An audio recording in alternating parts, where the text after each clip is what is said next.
নমস্কাৰ, তোমালোক সকলোকে আমাৰ ইউটিউব চেনেলৰ অন্য এটা ভিডিঅ'লৈ স্বাগতম জনাইছোঁ। আজি আমি দশম শ্ৰেণীৰ বিজ্ঞানৰ প্ৰথম যিটো অধ্যায় আছে সেই পাঠটোৰ কিছুমান MCQ চাম, ঠিক আছে। তো প্ৰথম প্ৰশ্নটো হ'ল আমাৰ যে পানীৰ বিদ্যুৎ বিশ্লেষণ পদ্ধতিত তলৰ কোনটো বিক্ৰিয়া উদাহৰণ, মানে বিদ্যুৎ বিশ্লেষণ যি সংঘটিত হয় ন পানীৰ, তো সেইটো কেনেকুৱা ধৰণৰ বিক্ৰিয়া হয়।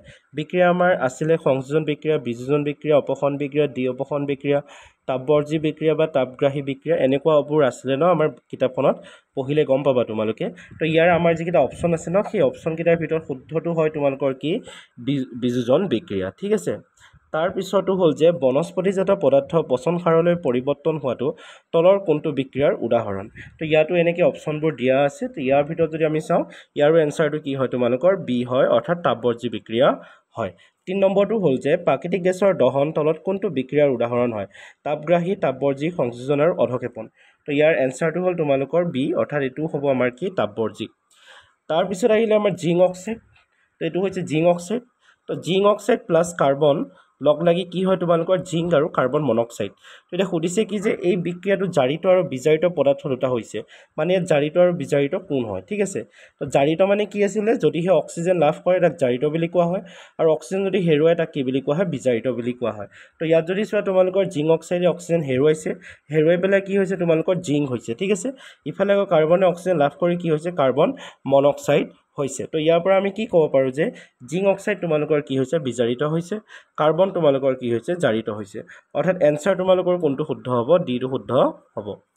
তাৰপিছত আহিলে 5 নম্বৰটো যে মেংগানিজ অক্সাইড আৰু হাইড্ৰক্লৰিক এচিড লগ লাগি তোমালোকৰ কি হয়, মেংগানিজ ক্লৰাইড হয়, পানী হয় আৰু ক্লৰিন হয়। তো এতিয়া সুধিছে কি এই বিক্ৰিয়াটো জাৰিত, এইটো জাৰিত হ'ব আৰু বিজাৰিত। এইটো মই ঠিক কৰিছিলোঁ, তথাপি এইটো কিয় এনেকুৱা হৈ গ'ল নাজানো। এইটো জাৰিত আৰু বিজাৰিত পদাৰ্থ দুটা সুধিছে আমাক, ঠিক আছে। তো এইটো ছেম একেই, অলপ আগত যিটো আমি প্ৰশ্ন কৰি আহিছিলোঁ। তো অপশ্যনবোৰ আছিলে আমাৰ এনেকুৱা ধৰণৰ। তো ইয়াৰ ভিতৰত যদি চাওঁ শুদ্ধ উত্তৰ হ'ব আমাৰ HCl আৰু মেংগানিজ ডাই অক্সাইড। তো ইয়াত শুদ্ধ অপশ্যনটো হ'ব তোমালোকৰ এ, ঠিক আছে। তাৰপিছত আহিলে 6 নম্বৰটো যে মেগনেছিয়ামৰ ফিটা এডাল যেতিয়া আমি কি কৰোঁ,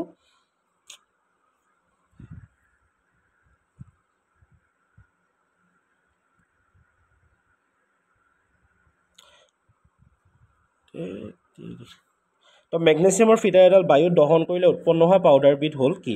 তো তোমালোকে প্ৰথম একে আৰম্ভণিতে পাইছা পাঠটোৰ যে মেগনেছিয়ামক যেতিয়া জ্বলোৱা হয় বা মেগনেছিয়ামৰ ফিটাডাল যেতিয়া জুই লগাই দিয়া হয় ন, তেতিয়া এটা বগা পাউডাৰ উদ্ভাৱন হয়। তো সেইটো কি বুলি কোৱা হয়, মেগনেছিয়াম অক্সাইড বুলি কোৱা হয়, ঠিক আছে।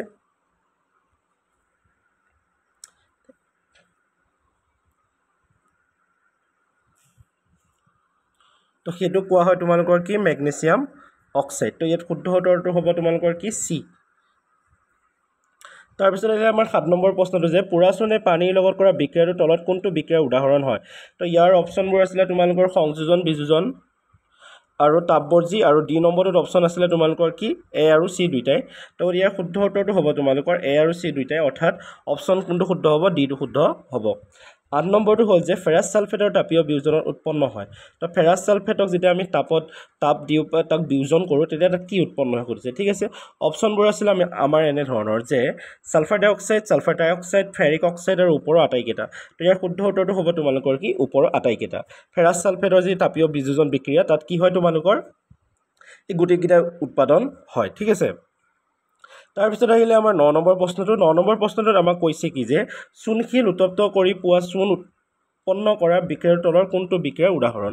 তো চূণশিল যেতিয়া আমি উত্তপ্ত কৰি পোৰা চূণ পাওঁ ন, সেইটো কোনটো বিক্ৰিয়াৰ উদাহৰণ সুধিছে, সংযোজন, বিযোজন, অপসৰণৰ, তাপবৰ্জী। তো শুদ্ধ উত্তৰটো হ'ব তোমালোকৰ ওপৰৰ আটাইকেইটা। তাৰপিছত থাকিলে 10 নম্বৰটো যে লেড নাইট্ৰেটৰ তাপীয় বিযোজন বিক্ৰিয়াৰ তলত কোনটো উৎপন্ন হয়। মানে লেড নাইট্ৰেটক যেতিয়া আমি তাপীয় বিযোজন বিক্ৰিয়া কৰিম তেতিয়া কি কি উৎপন্ন হ'ব সুধিছে। তো ইয়াত আমাৰ অপশ্যনবোৰ লেড অক্সাইড, নাইট্ৰজেন ডাই অক্সাইড, নাইট্ৰজেন আৰু অক্সিজেন আছিলে। শুদ্ধ উত্তৰ হ'ব তোমালোকৰ নাইট্ৰজেন, অৰ্থাৎ অপশ্যন চি। তাৰপিছত আহিলে 11 নম্বৰটো যে চিলভাৰ ব্ৰমাইড সূৰ্যৰ পোহৰত চিলভাৰলৈ পৰিণত হোৱাটো তলৰ কোনবিধ বিক্ৰিয়া হয়। অপশ্যনবোৰ হ'ল বিযোজন বিক্ৰিয়া, সংযোজন বিক্ৰিয়া, তাপগ্ৰাহী বিক্ৰিয়া, ডিটো হৈছে এ আৰু চি। তো এনচাৰ হ'ব তোমালোকৰ কি এ আৰু চি, অৰ্থাৎ অপশ্যন ডি। এইটো আছে কিতাপত, তোমালোকৰ চব কিতাপৰ প্ৰশ্নই হয়। তাৰপিছত আহিলে 12 নম্বৰ প্ৰশ্নটো যে 12 নম্বৰ প্ৰশ্নটো তোমালোকক কৈছে যে কপাৰ ছালফেট দ্ৰৱত জিংকৰ টুকুৰা পেলাই দিলে জিংক ছালফেট আৰু কপাৰ উৎপন্ন হয়। এই বিক্ৰিয়াৰ তলৰ কোনটো বিক্ৰিয়াৰ উদাহৰণ। অপসৰণ বিক্ৰিয়া, অধক্ষেপণ বিক্ৰিয়া, দ্বি অপসৰণ বিক্ৰিয়া, সংযোজন বিক্ৰিয়া। ইয়াৰ শুদ্ধ উত্তৰটো হ'ব তোমালোকৰ অপসৰণ বিক্ৰিয়া। তাৰপিছত আহিলে 13 নম্বৰ প্ৰশ্নটো যে বেৰিয়াম ক্লৰাইড আৰু সালফিউৰিক এচিডৰ লগত যদি আমি বেৰিয়াম উৎপাদন বিক্ৰিয়া ঘটাওঁ, মানে বেৰিয়াম ক্লৰাইডৰ লগত সালফিউৰিক এচিড যেতিয়া বিক্ৰিয়া কৰাম ন, কি উৎপন্ন হয় তোমালোকৰ বেৰিয়াম সালফেট আৰু হাইড্ৰক্লৰিক এচিড। এতিয়া সুধিছে এই বিক্ৰিয়াটোৰ তলত কোনবিধ বিক্ৰিয়াৰ উদাহৰণ, ঠিক আছে। তো ইয়াতো এনেকৈ অপশ্যন দিয়া হৈছে, ইয়াতো শুদ্ধ উত্তৰটো হ'ব তোমালোকৰ কি ডি। তাৰপিছত আহিলে তোমালোকৰ 14 নম্বৰ প্ৰশ্নটো যে কপাৰ আৰু অক্সিজেনৰ মাজত বিক্ৰিয়া ঘটি কি উৎপন্ন হয় তোমালোকৰ কপাৰ সালফেট উৎপন্ন হয়, ঠিক আছে। তো এই বিক্ৰিয়াত জাৰিত আৰু বিজাৰিত পদাৰ্থ দুটা হ'ল, মানে কোন জাৰিত হৈছে কোন বিজাৰিত হৈছে। যোনে অক্সিজেন লাভ কৰিব সি জাৰিত হৈছে, যোনে অক্সিজেন হেৰুৱাইছে সি বিজাৰিত হৈছে। তো শুদ্ধ উত্তৰটো হ'ব তোমালোকৰ বি, অৰ্থাৎ কপাৰ আৰু অক্সিজেন গেছ, ঠিক আছে।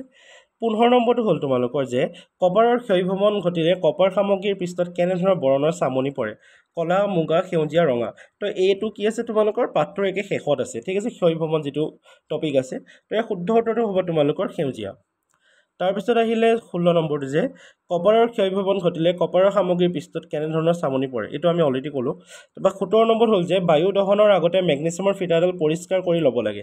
এইটো একদম চেপ্টাৰ আৰম্ভণিতে আছে। কিহৰ কাৰণে ল'ব লাগে আমি এইকাৰণে ল'ব লাগে যাতে ইয়াৰ পৃষ্ঠৰ অক্সাইডৰ তৰফটো কি হয় আঁতৰি যায়, ঠিক আছে। তো অপশ্যন কোনটো শুদ্ধ তোমালোকৰ চি শুদ্ধ। তাৰপিছত আহিলে 18 নম্বৰ, তলৰ কোনটো এটা তাপীয় বিযোজন বিক্ৰিয়া। তো ইয়াত যিকেইটা বিক্ৰিয়া দিয়া আছে সেই বিক্ৰিয়াকেইটাৰ ভিতৰত কোনটো বিক্ৰিয়াত তাপ উৎপাদন হয় সুধিছে, ঠিক আছে। তো এনচাৰটো হ'ব তোমালোকৰ ডি, অৰ্থাৎ কেলছিয়াম কাৰ্বনেট যেতিয়া আমি বিক্ৰিয়া ঘটাওঁ কেলছিয়াম অক্সাইড আৰু কাৰ্বন ডাই অক্সাইড উৎপন্ন হয়। তাৰপিছত আহিলে 19 নম্বৰ যে এটা জকা সমীকৰণ সন্তুলিত কৰাৰ ভিত্তি হ'ল।